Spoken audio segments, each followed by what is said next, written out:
Bugün dünyanın müzakirə etdiyi kvant fizikasının sənətə təsiri varmı sualına cavab axtaracağıq.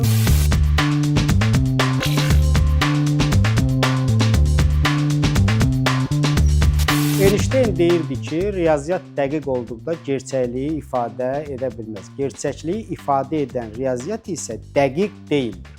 1920-ci ildə müzakirəsi başlayan kvant fizikası gerçəklik anlayışına ənənəvi yanaşmaları dəyişdi. İşığın həm dalğalar, həm zərrəciklər şəklində mövcud ola bilməsi gördüklərimizin gördüyümüz kimi olmadığı düşüncəsini yaratdı. İşıq zərrəciklər kimi yayıldıqda Schrödingerin pişiyi ölür, dalğalar şəklində hərəkət etdikdə isə sağ qalırdı. Kvant fizikası da bu demək idi. Pişiyin eyni zamanda həm ölü, həm diri olması. Bu da o demək idi ki, dünyada %100 heç bir şey doğru və yalan, xeyir və şər, yaxud ağ və qara deyildir. Bu vaxta qədər insan özünü aldadırmış.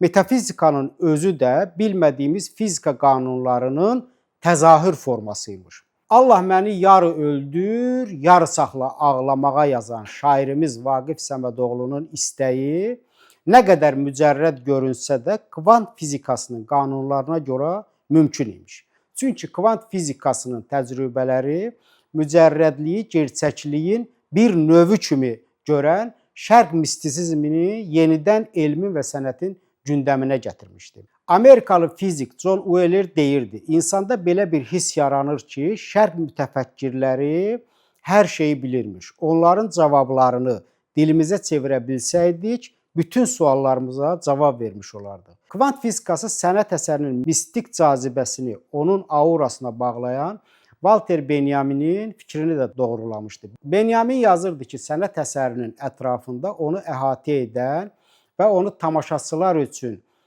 əlçatmaz edən görünməz bir güc dairəsi, aurası var. Yəni bir əsəri dəyərli edən şey onun sözlə ifadə oluna bilən özü deyil. Heç bir ifadəsi mümkün olmayan aurasıdır. Mona Lisa'nın sirrini öyrənmək üçün kvant fizikasını bilmək lazım imiş.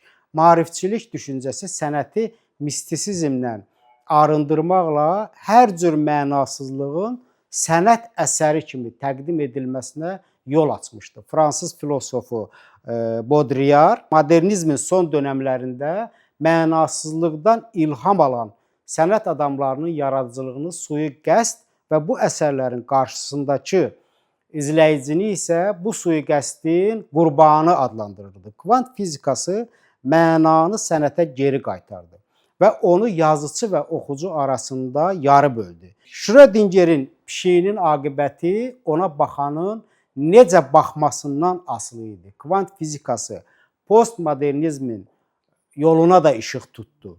Bu işıq həm dalğalar, həm zərrəciklərlə yayıla bilir.